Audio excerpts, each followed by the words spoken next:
Everybody, I hope you are doing well. Today we will talk about how to fix or how to solve the problem of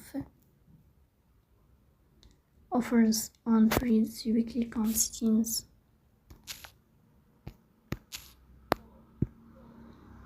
In this page, you will click on apps, default apps, app settings.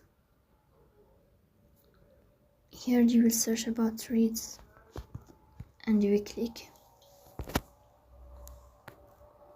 In this page of app info, you will go here to first stop and you will click OK. Then you will enter to storage. Here you will click on clear cache.